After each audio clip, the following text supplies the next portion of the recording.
पुणी मंदिर चोरी ब्रह्मपुर लांजीपल्ली मुख्य रास्तार चंडी मंदिर चोरी होईछि। पुलिस फांडी मात्र 500 मीटर दूर से चोरी होईछि। मंदिर हुंडी भांगी चोरी करनेले दुर्बृत्त किछि वर्ष तृतीय थर लगी मंदिर चोरी होईछि। विलंबित राति किछि दुर्बृत्त हुंडी भांगी चोरी कर मंदिर में हुंडी भांगी पड़ता देखिथिले पूजक। 2 वर्ष है हुंडी दान अर्थ बाहर करा जाई नथिला। पूर्वरु मंदिर 3 थर हुंडी भांगी चोरी होईछि। खबर पाई जांच करुछि पुलिस।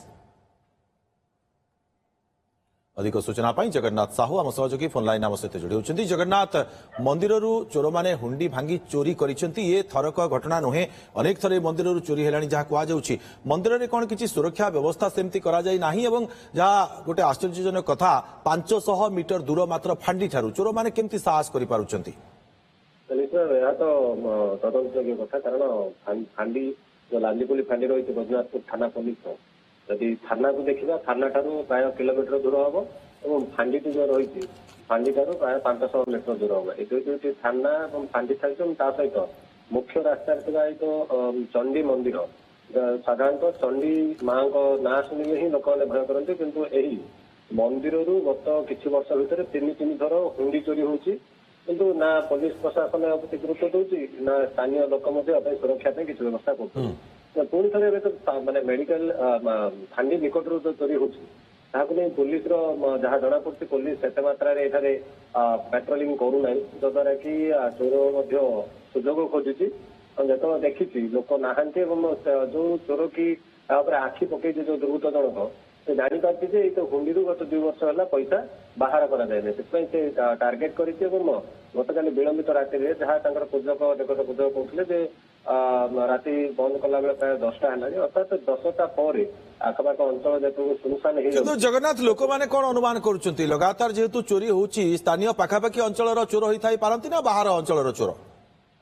आखपाख अंचल ही लोक जो मैंने कि आखपाख अंचल भी बस्ती गंडे रही देखिए रास्तार स्टेशन को जीवा रास्ता रही रास्ता लोक निर्भर कर किए गोटे आखि निश्चित भाव कौन दुर्बृत्त जड़े या दृष्टि निवेदन कर देखी जापारा जे लोक खाली अच्छा सुवर्ण सुजोग से हुंडी को भांगी देती टंका गुड़िक धरी पड़ी पाखापाखि 30 ରୁ 40 हजार टंका जो अधिक रुंडी दान अर्थ।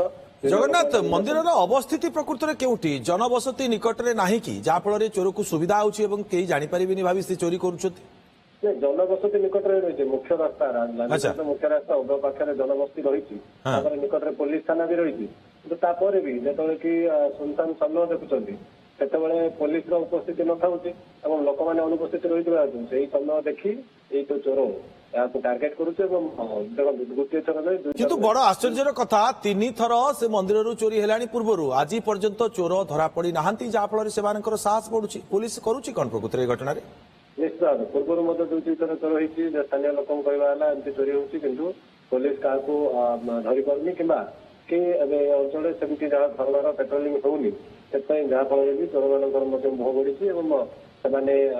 बार बार एवं घटना घटू। एबे कौन केते टंकार चोरी होईची बोले अनुमान करा जाउची? किछि ठाकुरंकर किछि सुना गहना मध्ये थिला से सब किछि चोरी होईची कि ना केवल हुंडी भंगा होईची चोरी होईची?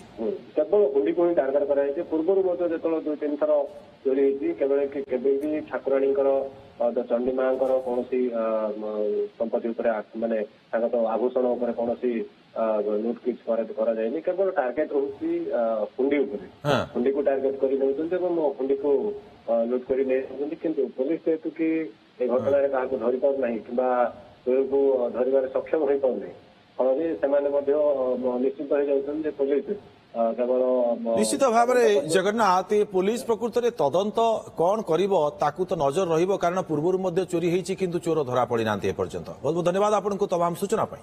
भाई नालंदा अछि परा नालंदा रे 92% सीट फिल अप करकी बीपीयूटी सीट फिलिंग रेशियो रे नंबर 1 अछि। चले नालंदा कॉलेज जिबा।